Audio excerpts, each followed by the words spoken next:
So we are going to talk about the realities of male and female interaction, the female version of it.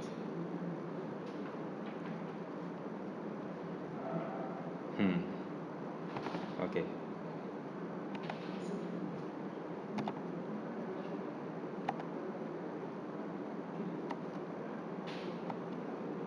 I'll skip some things. I'll come back to them if only we get the time to come back to them. Introduction. Everything I'm about to offer is persistently and exclusively reality and accountability, driven in a very direct, sincere, open, and efficient manner. I do not provide feel-good rewards, moral license, or consolatory validation for your excessive or unacceptable behavior. I do not provide unconditional approval, entitlement, confirmation, or indiscriminate tolerance. You can get any of that from your girlfriend.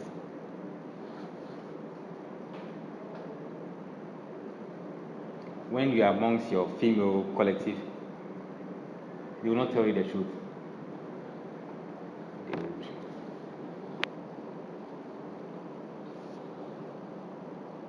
You need the truth in reality. It's the only thing that is going to help you to make you go forward. Today, let's have all our attention on you. So I'm going to say things. I don't want you to deflect.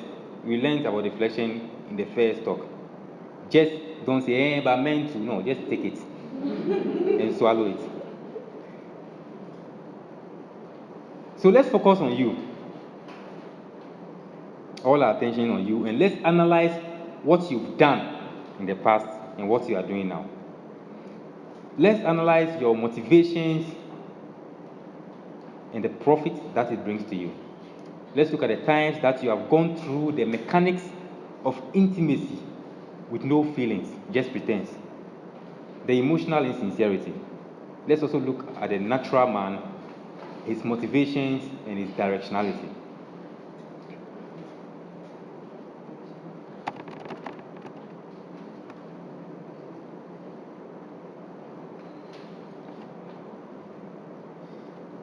Whatever convictions there are concerning the nature of a woman, which does not flatter womankind, is nonsense to the female collective. Your nature as a woman is inborn, is innate, is instinctual, and it's ingrained. The way you function. It's just like the way a human being does not notice he or she is breathing. As you're sitting here, can you notice that you are breathing? Until it calls your attention, you cannot notice it. But at every second, you are breathing. And every minute, you breathe an average of between 16 to 18 or 20 times. But you don't notice it. Or the way a man does not notice that he gets physically aroused when he looks over and sees an attractive woman. He doesn't notice it.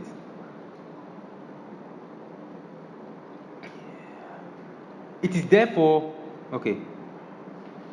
it's therefore not surprising that you as a woman cannot see yourself exactly as you are doing and what you are doing. Of course, you would imply innocence and purity by saying, I am not like other women. It's a knee-jerk reaction. I talked to the guys about certain things too, so I think the reaction is similar. It's a knee-jerk reaction. It's just like when somebody knocks on the way it goes like this. You are just like, it's just knee-jerk. It's part of your nature to just say, I'm not like other women. Not all women are like that. Have you said it before? It's a knee-jerk reaction, but it's not helping you, and it will not help you. Because today, I'm saying that yes, you are like other women, and you just don't notice it. How can you see yourself? You can't. You need a mirror. As you're sitting here now, you see yourself. You need a mirror to see. You need to look at something to see yourself. And today, you're going to place that mirror down. You're going to look at yourself.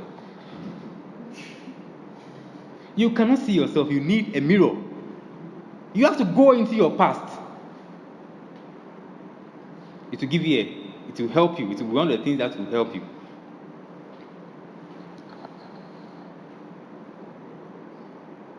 Ignorance, arrogance, and entitlement, as well as refusal of accountability of a woman, becomes noticeable and undeniable whenever a man raises an issue concerning the unflattering aspects of your female nature or female behavior. All one has to do is listen to the first few sentences you make when you are faced with your nature as a woman. And we are talking about the experiences of millions of men all around the world, and billions. It's understandably shameful for you to acknowledge what you've done that is not very flattering, or that is possibly dirty. But it's not what your image, because it's not what your image of yourself is, the way you want to see yourself. I get where I'm coming from. You want to see yourself in a particular way. So when I come out and I say that you are like this, you don't like it. Your knee-jerk reaction is to call it nonsense, and is to deflect, like we mentioned in the first talk.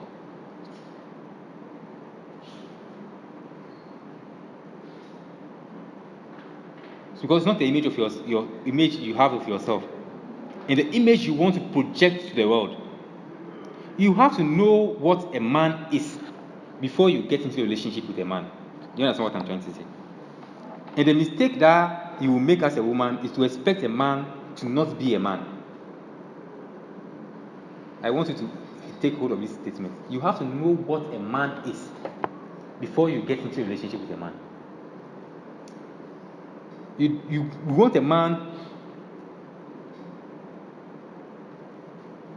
is you're expecting a man not to be a man, or only to be a man only to be a man the way you define a man, and to the magnitude that you allow him to function as a man whenever you decide that he's permitted to be a man. Am I saying something here? So in your mind, and it shows in the way you talk, he has to be sensitive but strong. What are you talking about? That means you want to. It doesn't really make sense, but it makes sense to you. So that means what I'm trying to say here now, the magnitude to which you want him to behave as a man, when you want him to behave as a man, that is what you want. Are you getting where I'm coming from?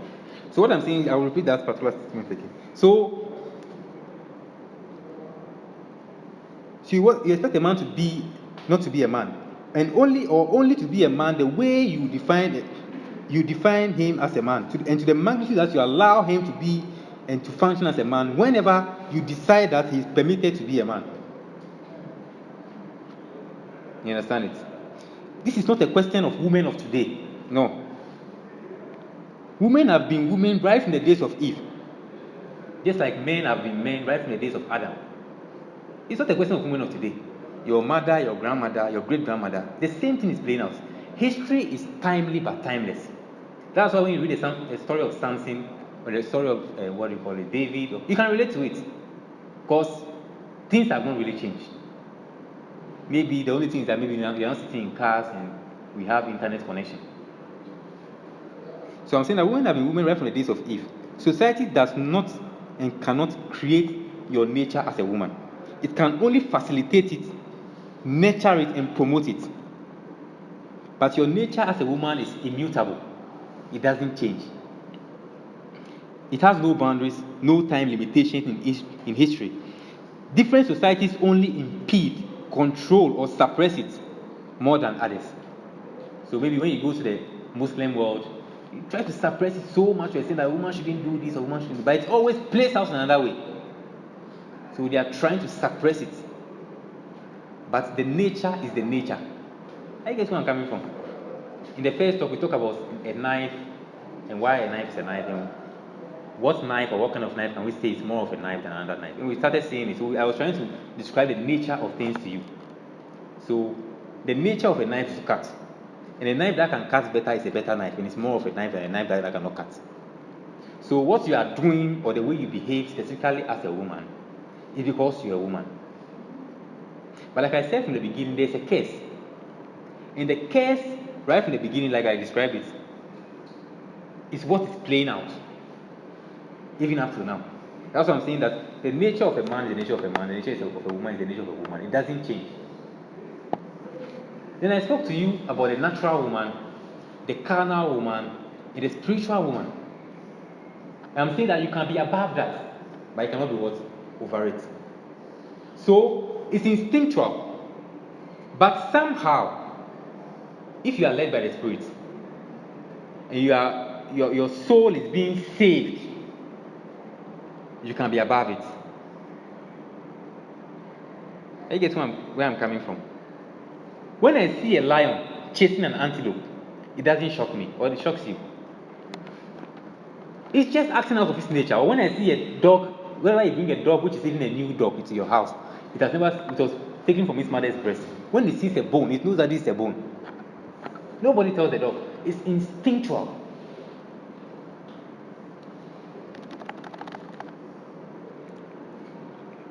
Okay, the bunny. So we'll talk a little bit about male nature, or certain male attributes, or male personality, rather. So the bunny, you know what a bunny is? Wow.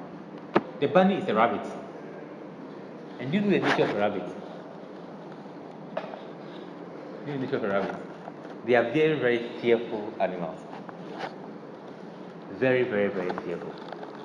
When you put a rabbit in a cage and you even come around the cage, it just runs and hides in the corner. And I'm referring to the bunny about a certain kind of male personality that you are going to meet a lot. And it's going to play out in a particular way. Listen, the bunny is fundamentally an incompetent, unmotivated, and insincere individual.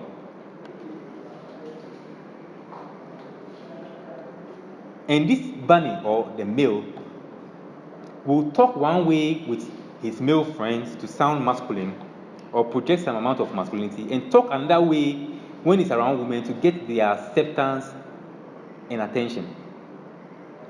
So amongst his male friends, it's like, oh, Charlie, can carefully look at where? I don't know if you've watched this Telemon video. Who has watched that Telemon video before? You've watched that video before, right? Either on YouTube or whatever. Telemon. And there was this part of it that, the guy went to carry a lady and brought home and all that. And there was this part of it that he was sitting with his friends under a tree somewhere, and they were chatting. He was saying, oh, come, honey, you are in on that time. I don't know if you've seen that one. And he was so listening. And the lady came around with his pants and said, you didn't wash the pants. He was, he was trying to. You see, that's the bunny. So he talks with his male friends with bravado. Oh, me. You see, but when it comes to in the presence of a woman, then he's seeking acceptance. Insincere. They'll talk one way with their male friends to sound masculine, project an amount of masculinity, and talk another way around women to get acceptance and attention. Denying the reality of male nature in order to pander to women is the only way that he knows how to get close to a woman or have any chance of being noticed by a woman. He would even deny that men seek variety in women or pretend to possess a higher moral qualification and being immune to such deviant or debauchery way. I don't know if you get what I'm trying to say. So, how does he speak? Like I said, or I mentioned to you from the beginning, a man is a man is a man.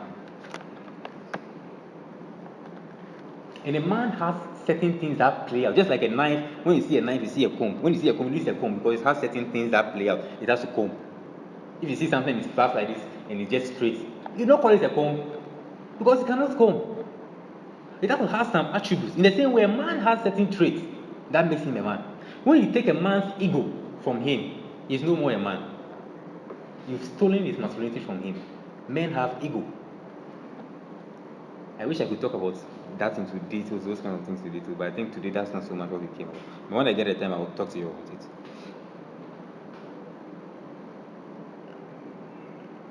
it. So, the natural male seeks variety. You don't want to hear it.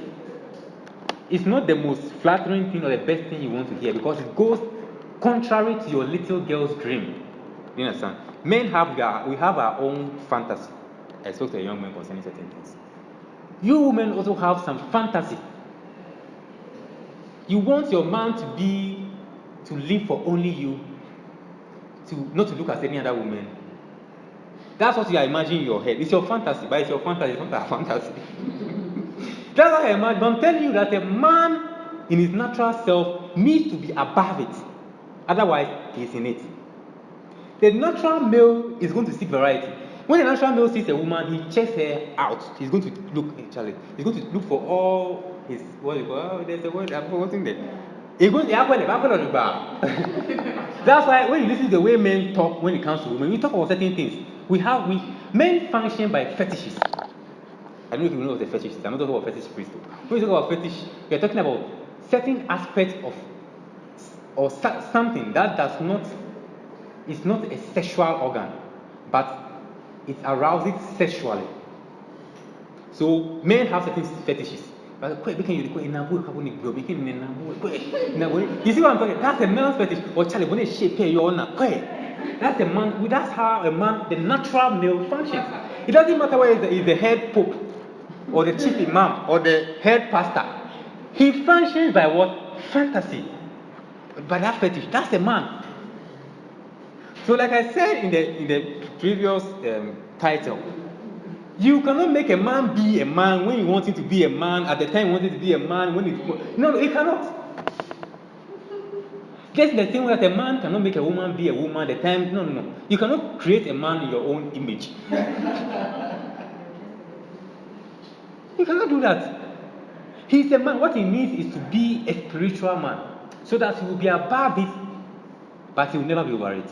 So far as it's existing in this body, the time that our bodies will be saved is the day that Jesus Christ comes. That there will be resurrection of the dead, and we'll be giving new bodies. But a man is a man. You don't like it, but that is what it is. I was talking to the guys about certain things that you don't like, but it's what it is. That's what it is. A man is a man. So, in this case, I don't know what even is. So, I'm saying that the bunny is a pretender. He will deny that men seek variety in women and pretends to possess higher moral qualifications and being immune to such debauchery as if it were deviance. These men are so desperate for female validation and attention that they will do anything and say anything to get it. They will connect to their male friends, chat with them, vibe with them, only to stick out with them and then make fun of men just to get the attention of women. The bunny is a spineless individual to varying degrees. Some are more spineless than others. And they would say anything and even deny male nature in order to pander to female sentiments and the insecurities of women. He will not tell you the truth. He is essentially the quintessential or the ideal politician, putting on a facade. I will never look at any woman. No. I will never look at any other woman. I'm not like those men. I feel the same way too. How could any man do that? This is the character of the bunny. But I'm telling you that he's like that. He's our president. I'm not saying that a man should say that, should continue doing that or should indulge in that. But I'm saying that a man should be real enough to admit to being a man.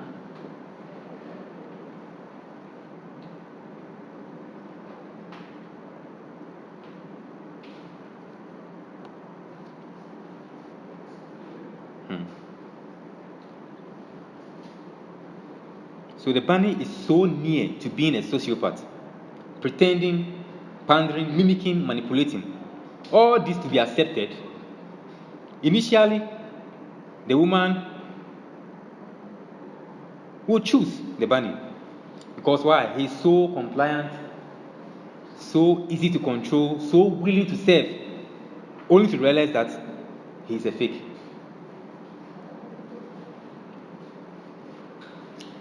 You've been in relationships, have you not been? So you know what I'm talking about.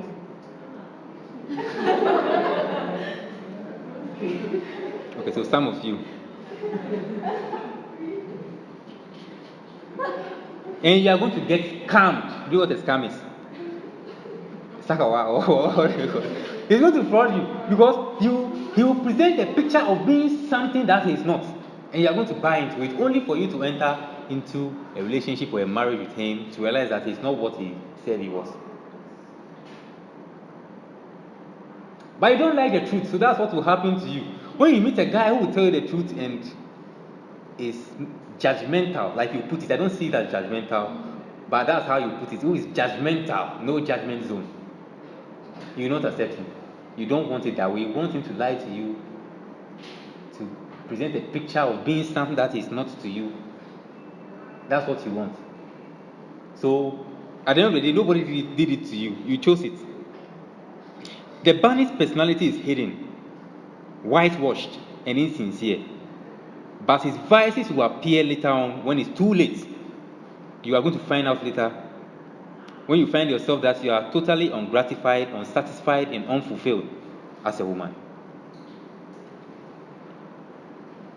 The bunny is usually a friend at best, or if chosen to be a boyfriend or a husband, exclusively used as a material utility.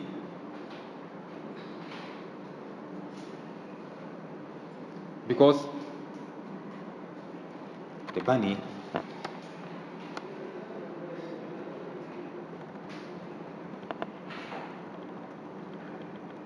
is manipulative.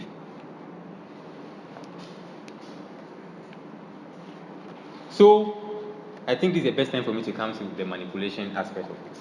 So, we are talking about male manipulation. What is manipulation? Manipulation is an attempt to influence a specific response from another person that is desirable and beneficial to you through the use of incentives or rewards, or deception or misleading behavior. So, we're thinking about a number of things: incentives or rewards, or deception or misleading behavior. So, he's looking for something. So, he has to use a means of gaining that thing that he's looking for.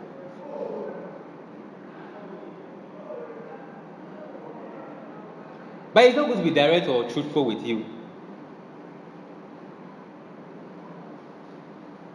but misleading. But the truth of the matter is that manipulation is a two-way street.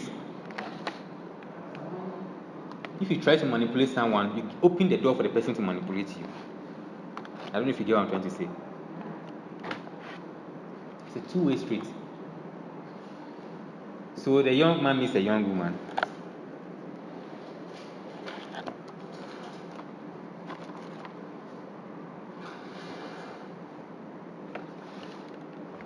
Okay, before I get there.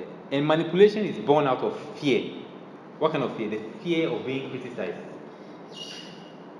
Are you getting where I'm coming from? So, the only reason why you manipulate someone and you don't want to be direct with someone is because you are afraid of what the person will think about you. Or if you go this way, the person might not take it the way you. So, you want to go in another way that the person will respond to more favorably to you. That's why you're manipulating. So, it's born out of either the fear of criticism or the fear of being rejected.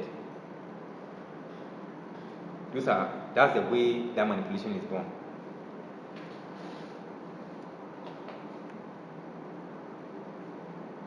This thing will take time.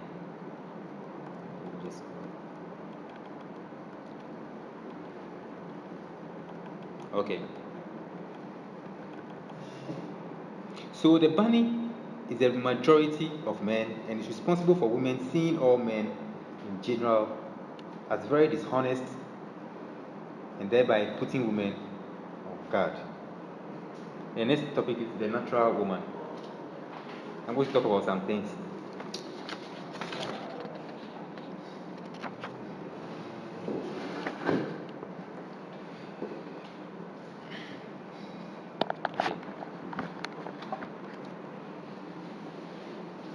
Self-presentation and public image preservation are paramount to the self-acceptance of all women. It's a superficiality that transcends in importance any form of substance. And this is the root of female insecurity and the reason for female insincerity. What do I mean by that? So I'm saying that the way you present yourself and the preservation of your public image or how you are seen as a woman is very important to you. That's why when you go to intercorp, the guys can do very stupid things or silly things, and the ladies will be standing back and they will not participate because the way they are holding themselves back, they want to present a particular kind of image, and the way that she's so much afraid of shame or trying to put herself in a situation where she's seen in a different light than the image that or the way she wants to be seen. Men feel shame, but not to the degree to which women feel shame. I don't know if you get what I'm trying to say. Men are not as much afraid of shame. That's why maybe my friend yourself, and the guy is doing something, the lady will say that, oh, we'll feature, we'll show her, she will feel on it. It's not the typical. What a man is afraid of is guilt. That's what a man is afraid of. And you can easily get a man with guilt. Let me give you an example.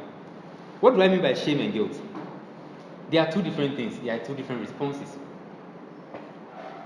So, for instance, I like to use this story. Okay, I can use it. I like to use this story about maybe we are all here, and we have Brother Job here. And we are having a nice party. We are all dancing, having fun. Then another person enters the room, and that person is a very distinguished person. Let's say the president of Ghana enters, and maybe the food that is left is just one more food. And I said, Joe, can you give the food to the president?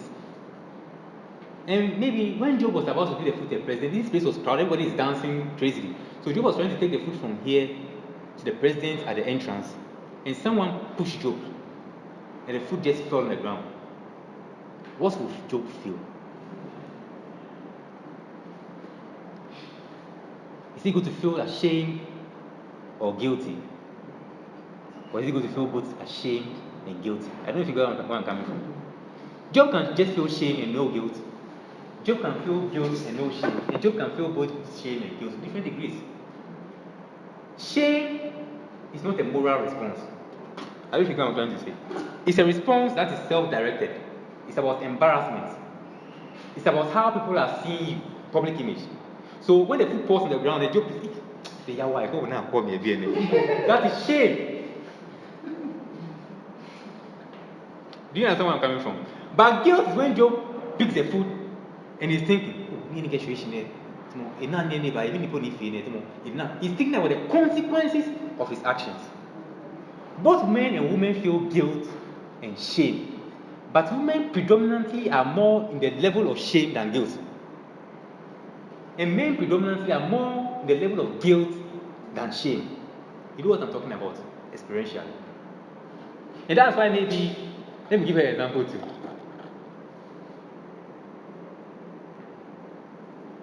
You are more like an example. Maybe there's this guy that he has called you 2-3 times. Or he called you, you didn't pick, you didn't mind him.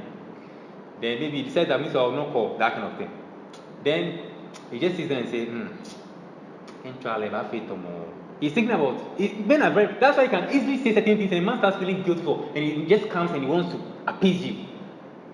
You have to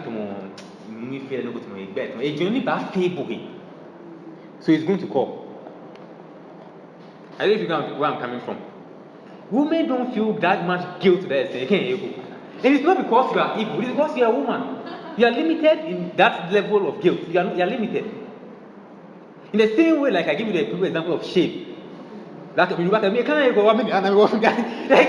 The way guys can just imagine maybe during the times of maybe reunion, the way some guys can come and strip naked there, it's typical male nature. He's just being a man. He doesn't care. It's typical. I'm not saying men cannot feel good, but the more of that's why usually when you're talking about typical male, a man come and say is very masculine. It's a man that maybe you could when I could face someone too. Can you boy say, "I'm tonight coming Jimmy here." You see, it's typical that kind of thing. He doesn't care if you are seeing him. It's limited in that. But the woman will say, "I can't do it. Put me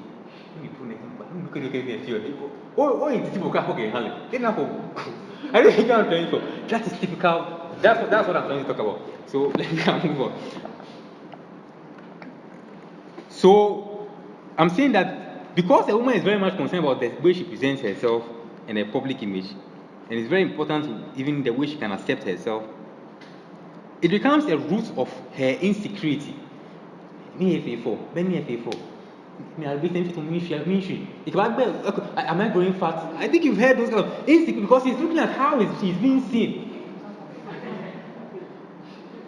So it's the root of insecurity of a female, and it's also the reason for insincerity of a female.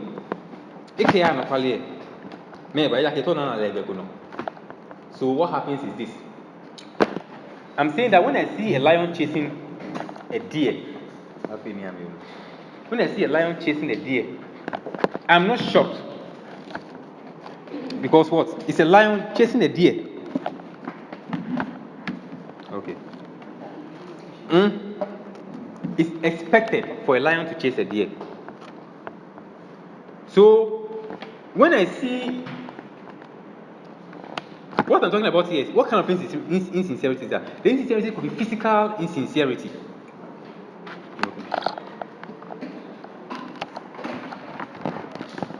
It could be physical insincerity. It could be emotional insincerity. It could be behavioral insincerity, but it's still insincerity or dishonesty.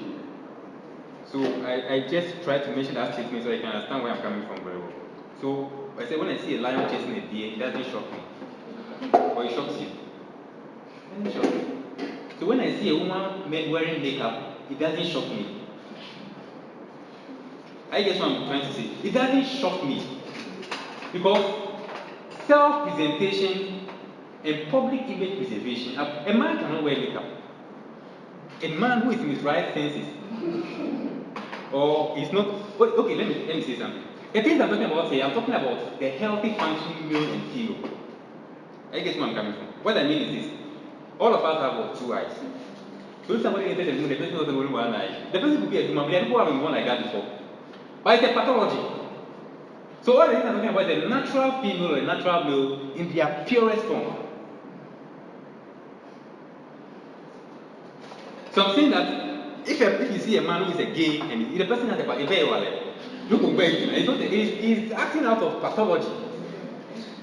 Or maybe you see someone, the person is born and the person's hand is short out of here. The person has a, or if, I don't know if you see somebody who are born and they don't even have it.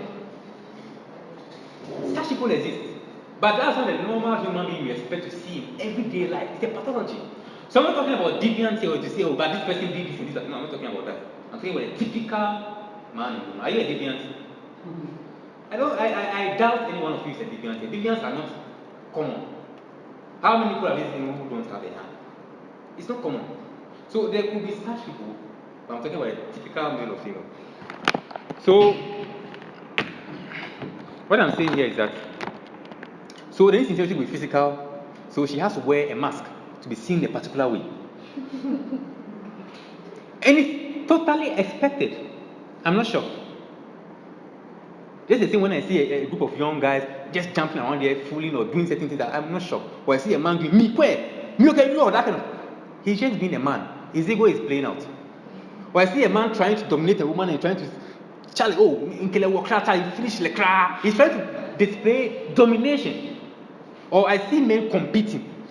Men, we are very, as in, maybe we can, when we are children, when we are coming from school, maybe somebody will pick a stone and throw it very far. And everybody say, oh, man, not from people. And if you see that, it's just typical male nature competing. And it's going to reflect in other areas of his life.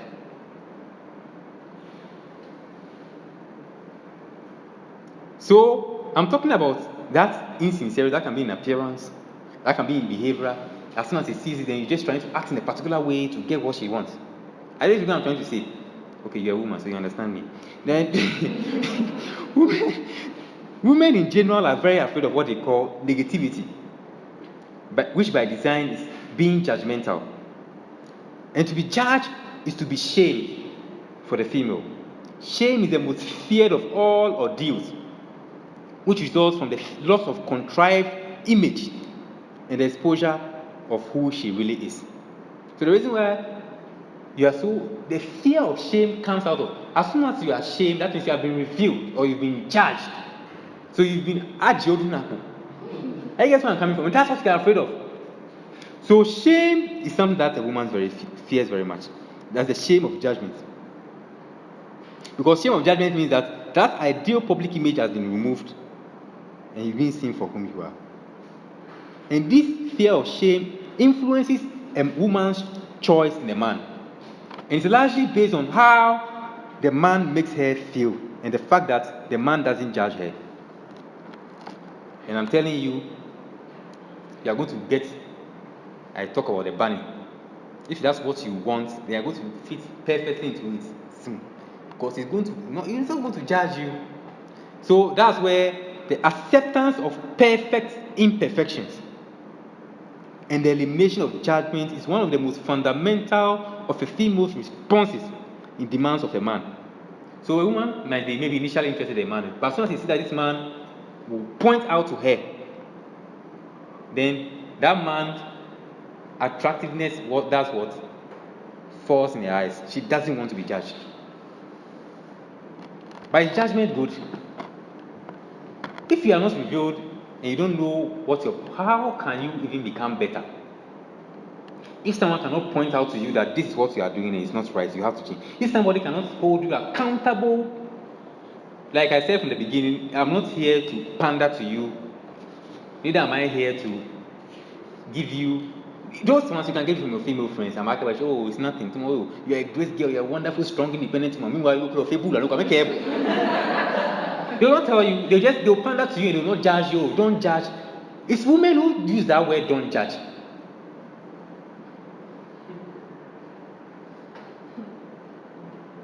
Judge, that's negativity. You don't want to be judged. But you need a mirror to look at your face inside.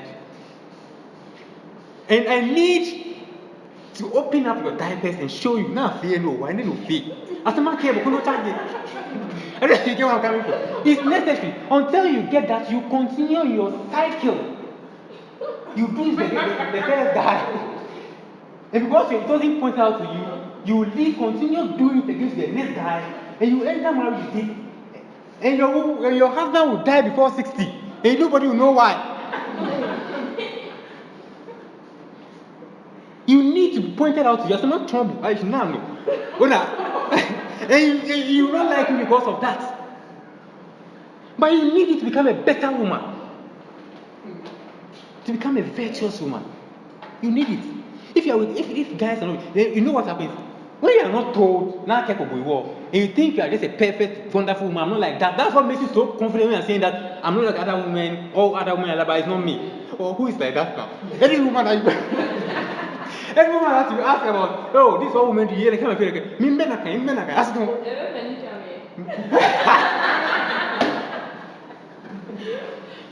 But like I'm saying, can you see yourself? Because we are not here. You need no here. Me kebashi.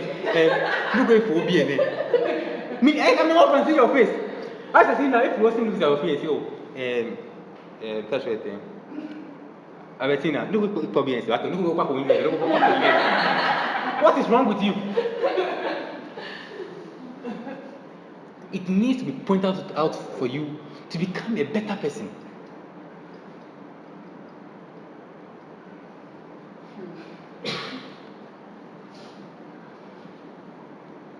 So largely based on how he makes her feel and the fact that he doesn't judge her. That's the acceptance of women as they are and even finding them appealing for their bad points. Meanwhile, you will not do that for the man.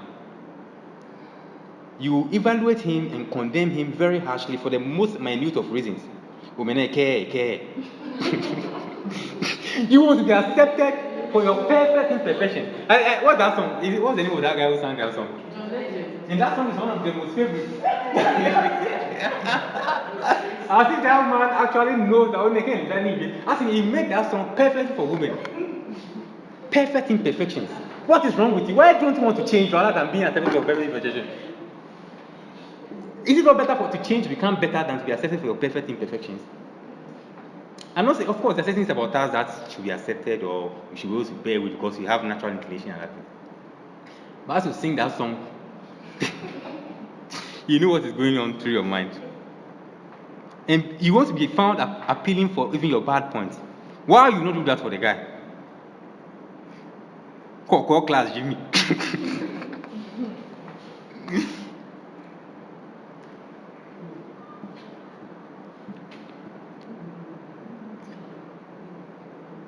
You must love me the way I am. Don't ever even judge me for the slightest thing. I can judge you, but you can never judge me. For a woman to be judged is very damaging. And a woman will rarely ever openly judge anyone for this reason. And will consort to gossiping. Public image, okay, no. Oh,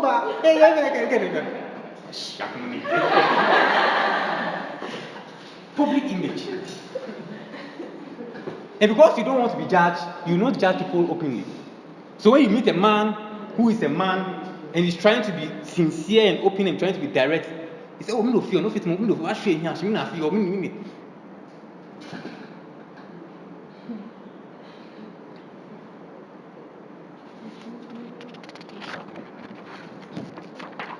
And why? Because you have certain things that you are not proud about. And you find very shameful because of your propensity to shame. And in your mind, you are afraid that if nobody is being judged and you will not judge anybody, that means I also not be judged, then hear me. That's the way you are thinking in the back of your mind. So when there's no judgment and nobody is being judged, meanwhile, you want to judge. So your secret place and your corner.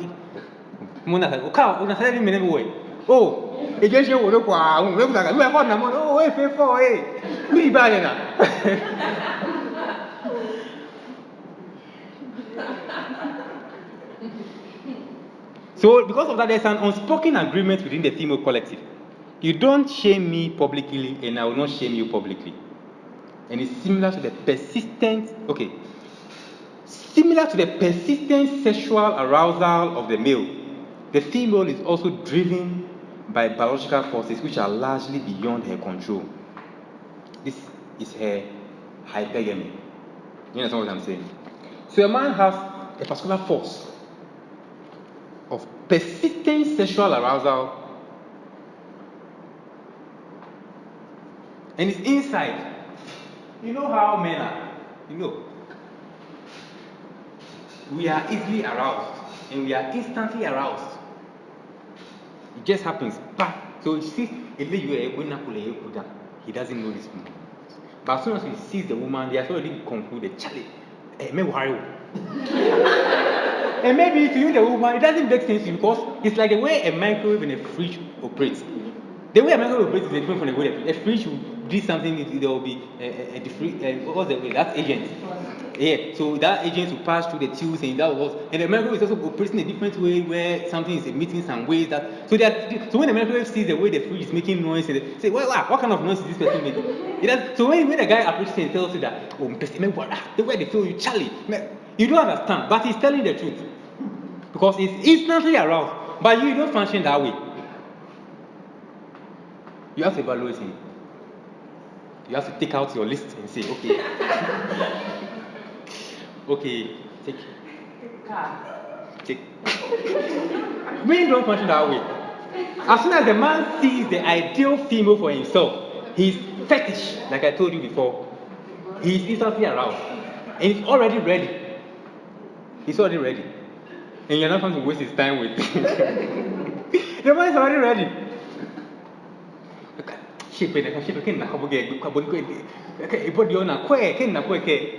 That's a typical man speaking. Instant arousal. So just like a man has that biological force that's moving, a woman also is moved beyond the force which is largely beyond her control. Just like in the same way of the man, which is hypergamy. What's this hypergamy I'm talking about? It's about, you know what polygamy is, right? So polygamy is Gamy is about marriage. So multiple marriage. Men are prone to variety. So a man wants to have a series of women who want him. And if 2 is better, if 2 is good, then 4 is better, like I told you. So he wants it in frequency and in what? Variety. He can have the most beautiful woman in this world. He's still seeking for validation from another person. That's the natural, typical man playing out. In the same way, a woman has hypergamy. So a gamy is not poly. So he's looking for the best man as possible. So it's okay, he's this, he has that, he's that, he's that, he's that. Men don't function that way. So missing from the man is this conditionality of association which is devoid of emotional sensibility. You understand what I'm trying to talk about? So there's conditionality of association. So you want to associate because of certain conditions that you are taking on your list. And those conditions are devoid of emotional sensibility. I don't know if you get what I'm trying to say.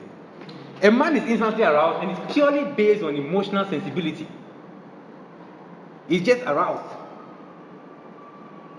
No, I don't know if you are trying. There's an instant arousal. Women don't function that way. I'm not saying that women don't have feelings. I'm saying that women don't function that way. We are more practical. Men are not practical. Men are very, very, very extremely fantastical. Very practical.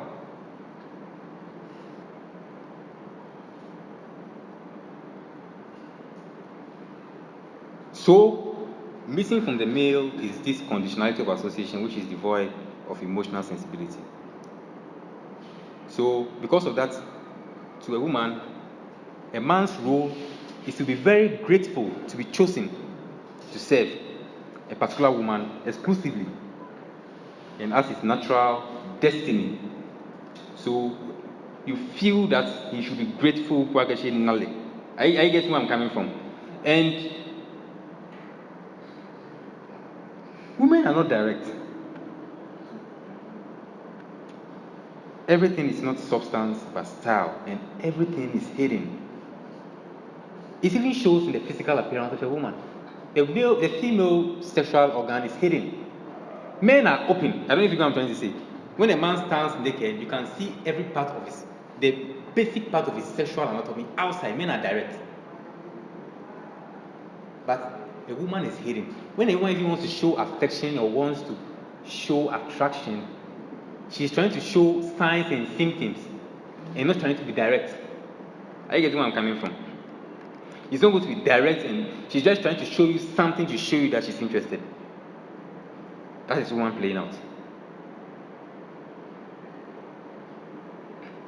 It's nature, physically, emotionally. You know, just as if most of the things are very direct to us, they are open to us to see, but we don't want to see them. Most of the things that we see physically, they manifest themselves emotionally and behaviorally.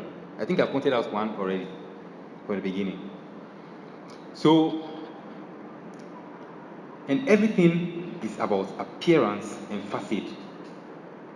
And what a woman is mainly concerned about is how she looks and the avoidance of shame.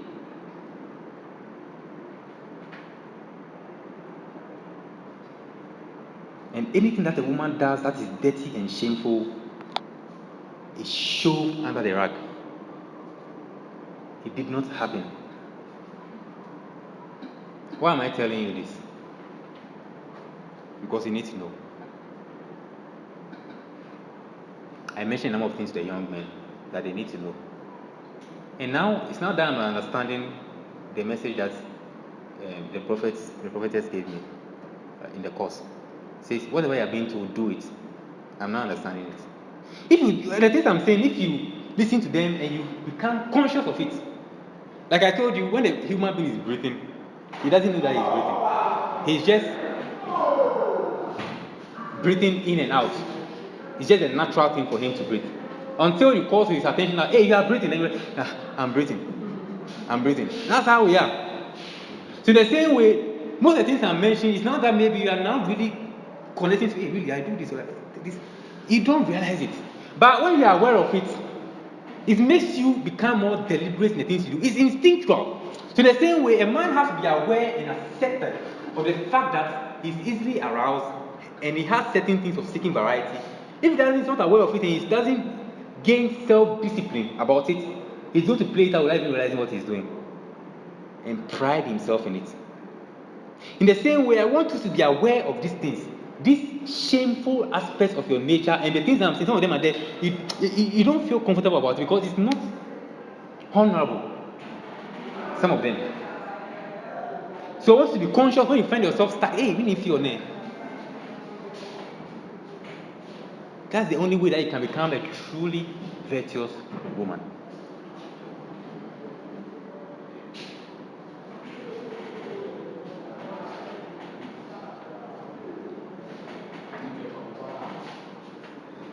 Okay, in the next 10 minutes we'll finish. Anything, hey, Jabu. You want to use the food outside? If you put the food down, please go out.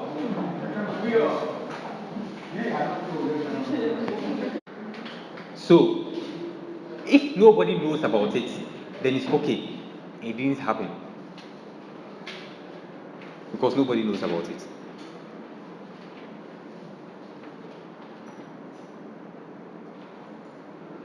Anything that a woman does that is dirty and shameful gets rid of it. Previous relationships are not and become non-entities. They don't exist any longer. So you downplay it. Oh, but you don't really want to talk about some of the things that you've done in your past that are not very flattering, or that were certain mistakes you've done. They are shameful. So you have to hide it and brush under the carpet.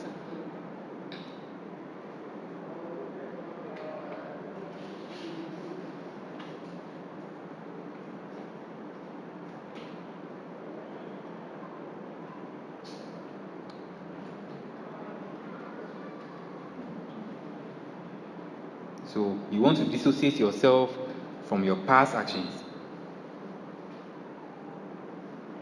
because they don't make you feel comfortable. So it did not happen. So if you are saying it did not happen, then how can it even help you to become better? So what happens is that it did not happen. Selective amnesia. You know what amnesia is? If you say somebody is amnesic, as in maybe something happens to you and you forget. I don't know if you know what I'm trying to say. So you have selective amnesia where you've selected the things that you don't want to remember and it didn't happen and you want to cancel them. No, it didn't happen. The book of Proverbs chapter 30 verse 20 says something, that this is the way of the adulterous woman. She eats, cleans her lips and says, what have I done wrong? I'm not saying it, it's the Bible that's saying it. So she eats, cleans her lips and says, oh, mini fe. So far as you've cleaned your lips and nobody sees anything on your lips, then it didn't happen.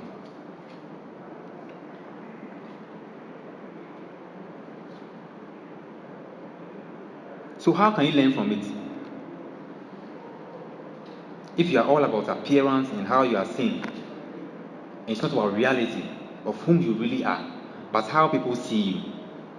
And so far as nobody saw it or nobody thinks it's bad, then that means there's nothing wrong with it. So you are going to keep on being in a cycle of repetition of your past action. And you're not going to learn anything.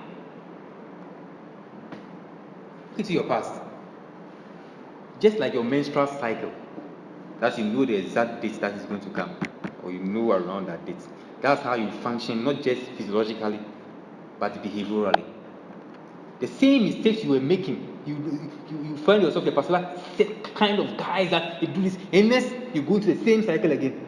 The next one you go to just rotation, or the things that's why it's very important to know the past. Like my brother was saying. Because you are going to repeat it like your menstrual cycle.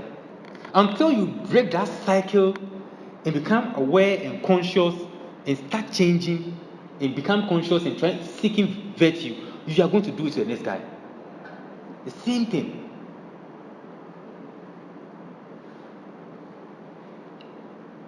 And you don't even see it because you cannot see yourself, because you don't even know you are breathing. But you are breathing right now.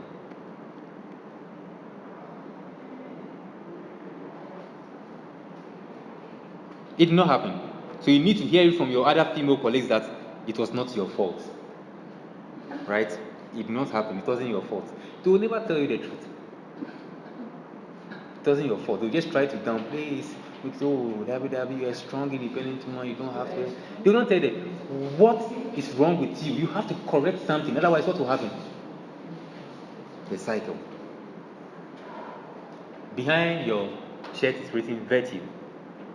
And I pray that nobody will leave here the same way that they came. You become better women, you become better wives, and better people in general, wherever you find yourself. It's instinctual, but it's not beyond you. You can be above it. You can be conscious of it. In conclusion, my assertions and revelations about the natural female and the ugly aspects of her nature in its nakedness is not to spite or degrade you as a female collective. It's to put a mirror in front of the individual female and say, look at all the mistakes you've made. It's all your fault.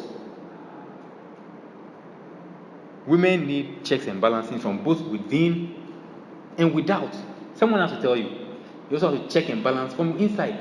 And say, I'm going to put in fuel and I'm giving you fuel. You should realize that this is your nature. If you're asking for something, because your nature is not an excuse why you not go to hell. I think you get what I'm trying to say.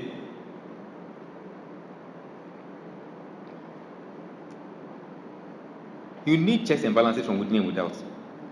But you first of all need to admit to your faults and your guilt. I think in the first talk I showed you some slides about Israel, God and his wife, Israel, and how God spoke to Israel. He says, admit, you did it. You need it.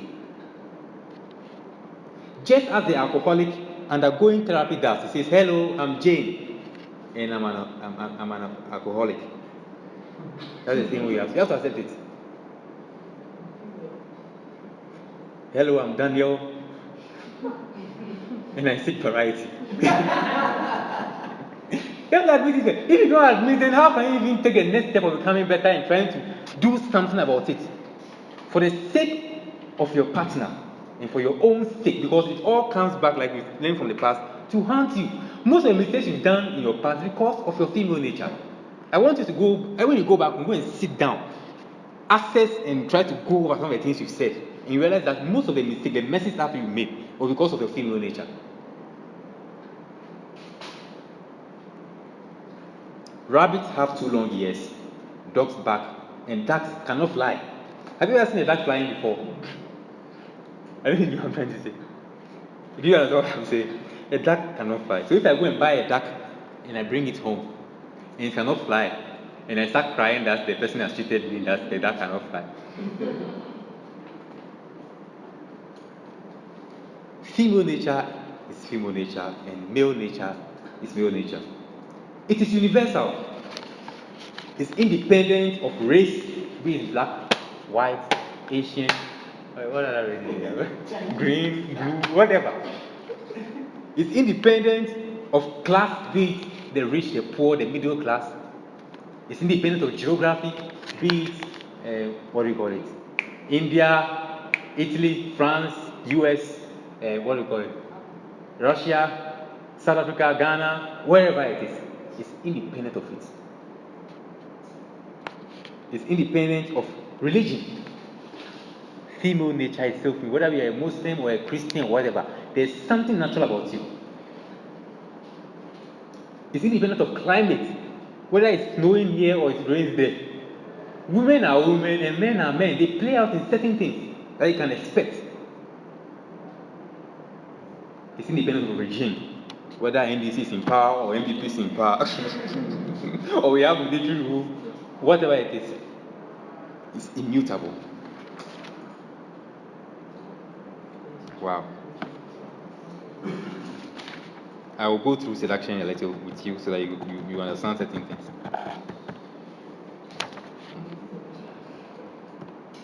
So, it's really, there are many things I have not been able to talk about very well, but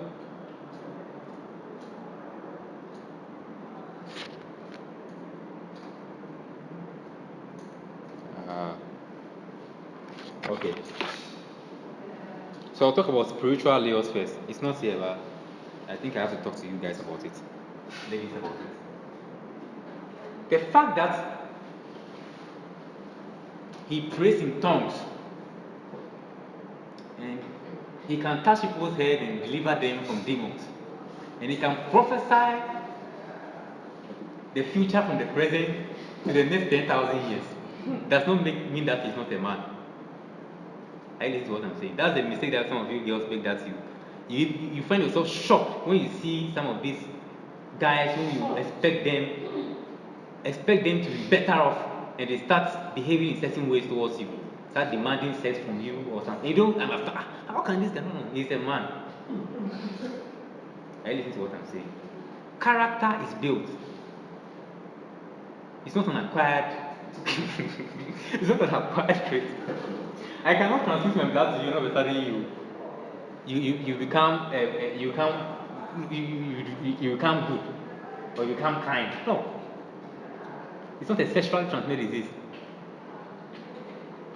So if I'm talking about spiritual laws, I'm talking about the aspect of seduction that deals with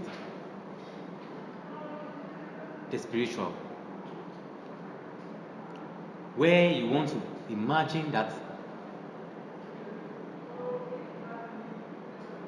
oh, our own dear is made from heaven. We are so special together.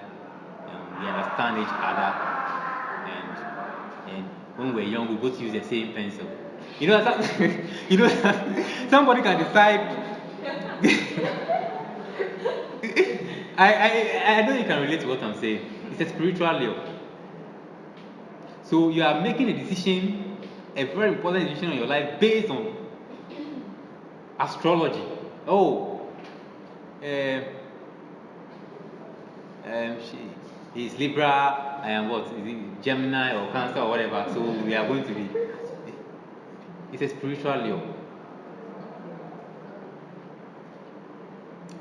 And you can easily be caught in with a spiritual lure and be seduced by looking at people from the outside and say, oh, this guy he's not like that, he looks so. Only for you to realize that character is built, it's not acquired. Somebody can have gifts of the spirit and doesn't have any fruit, or is lacking in fruit. Beware.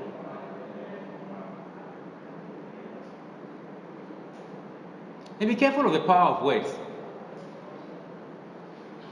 Words are very dangerous. They are demonic.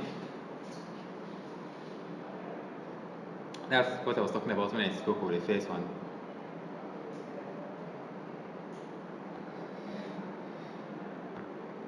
About letter writing, right? Or the kind of words that you are hearing. I'm saying guard your heart with all diligence. If you open certain doors, you only open up yourself for certain things. There's certain that you have to flee from or try to cut it. Resistance is good.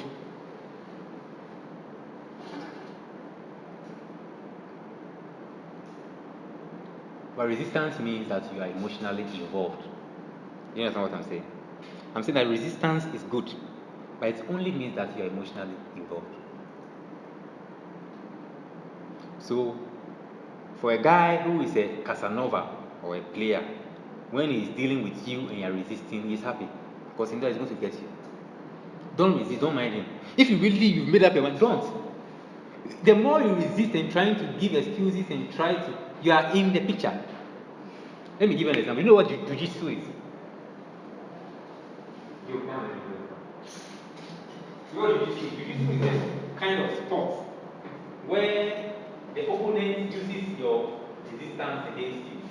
So for instance, I throw my hand this way here. Because you're going to pull your hand. So maybe we are struggling, we are in a struggle, right? We are in a struggle fighting this way. All of a sudden I'm pushing, then he just pulls me in. Because I'm pushing, what happens? I pull because nobody pushes. That's what jiu-jitsu is about. So when you resist, you're only giving the person an emotional channel into your heart.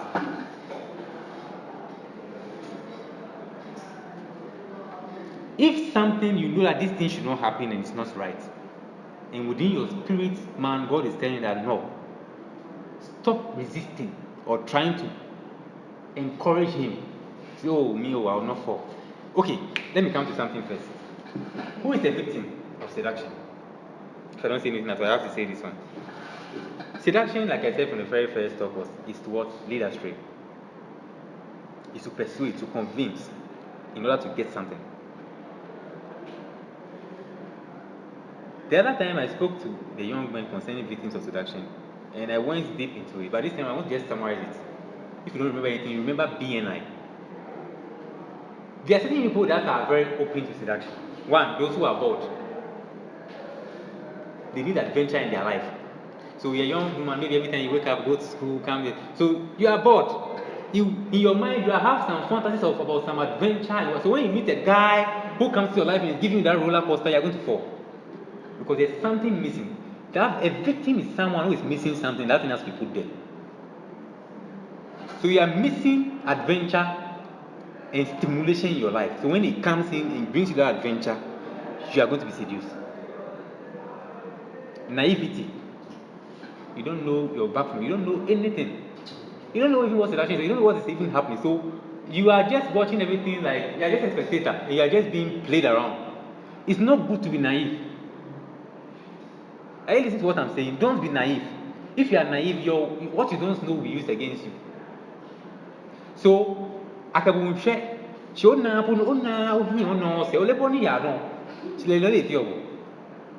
be naive. And they believe that you are immunity.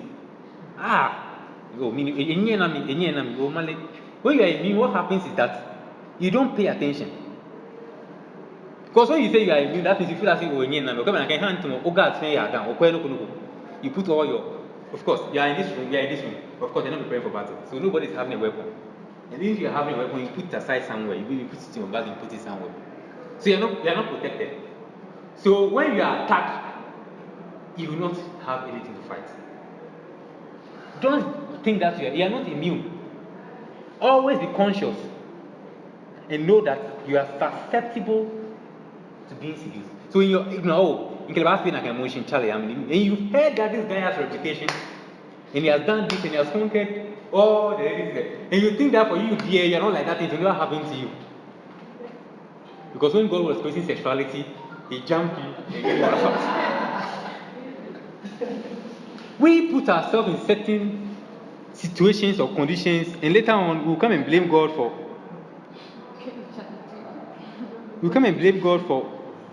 the unfortunate things that happen in our life.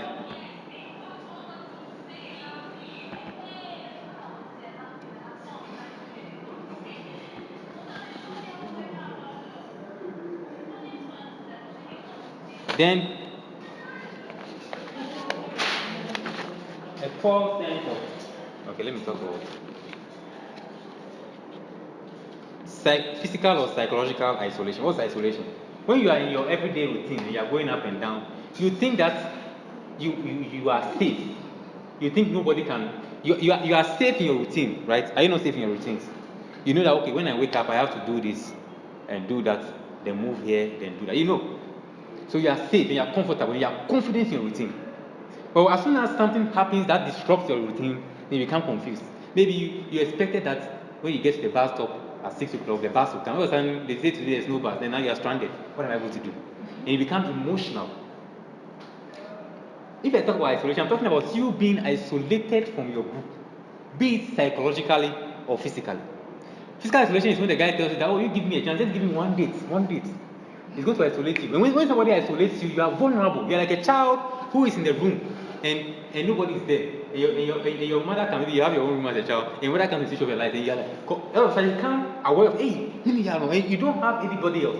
So the next person that is near you, you want to embrace that person. I guess what I'm trying to, you now give your attention to yourself to that person.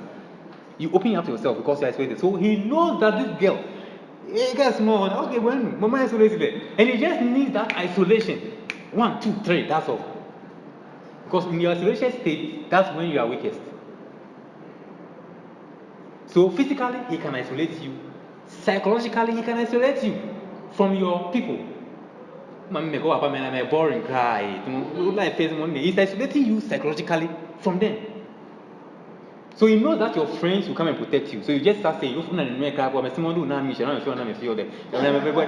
know, so because you now become antagonistic to those who are going to help you. You try to cut off all the chains. I don't know if you have the experience I'm talking about. That is psychological isolation. And you are being seduced.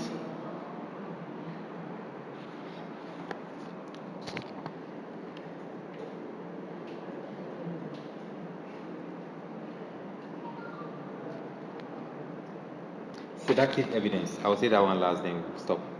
I think we've spent so much time. What seductive evidence is to prove.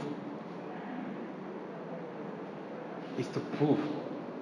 Prove yourself. I'll say this story then. I had a friend when I was in Russia. He was a Kenyan. And he used to move with this Ghanaian lady. The lady was so crazy about this guy.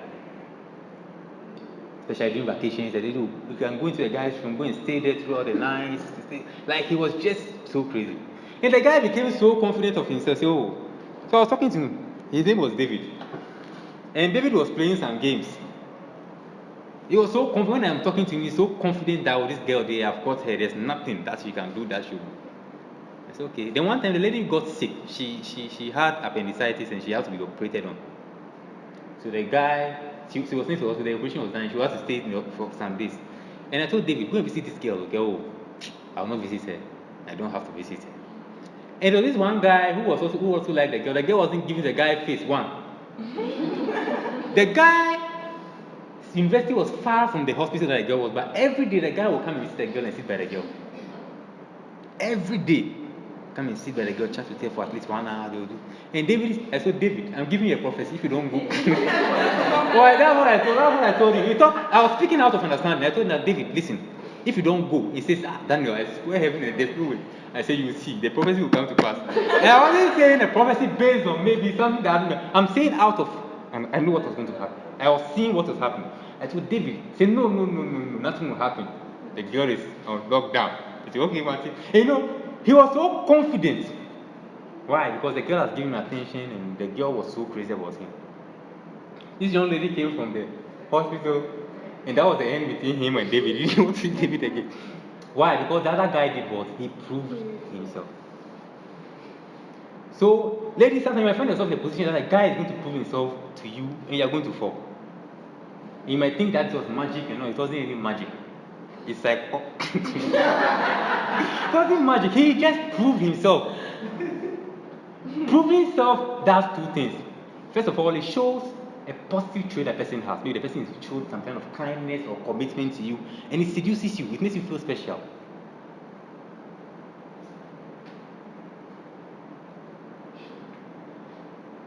It makes you feel special.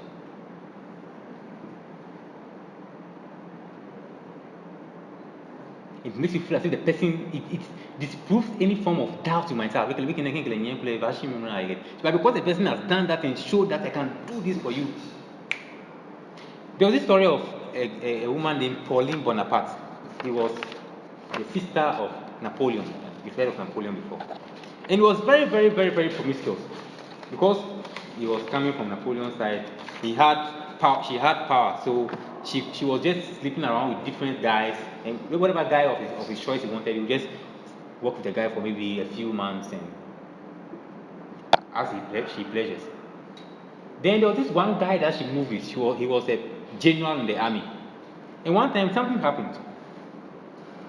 The guy went to visit her, and the guy was seated, and the girl had a toothache. So a doctor came in to come and remove the girl's tooth. And the guy was sitting there. The girl was afraid. Pauline was afraid. So what she did was that she was saying that I cannot do it. Wait. And the guy was like, what are you doing? It's nothing. And Pauline was like, what do you mean by it's nothing? If it were you, can you do it? And the guy said, okay. And the guy just sat down and said, okay, remove this tooth. The guy didn't have any tooth problem. But just said, remove this tooth. So the doctor removed the tooth. And Pauline now gained confidence and she was supposed to do this. But that particular act was a dangerous act. Because since then, Pauline couldn't leave the guy. Because it was very seductive. It was like, you could do that for me. Because to her, all the other guys that she had moved with prior, they just came in for the sex and other things.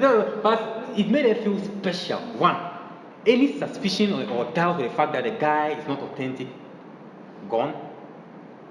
And the guy has also showed a positive trait about himself. And ladies, I'm telling you, this is going to happen to you. It has happened to you. It could happen to you again. This whole seduction thing is a very, very broad topic. Very, very, very broad, if I'm going to talk about it. This is just about 4 different categories. This is just a small portion of it. So maybe another time then we'll talk about it in detail. So that you know that it's not magic. It's not magic. It's psychology that's happening to you. Okay, thank you very much. I think I've spoken to you ladies for too long. God bless you and see you another time.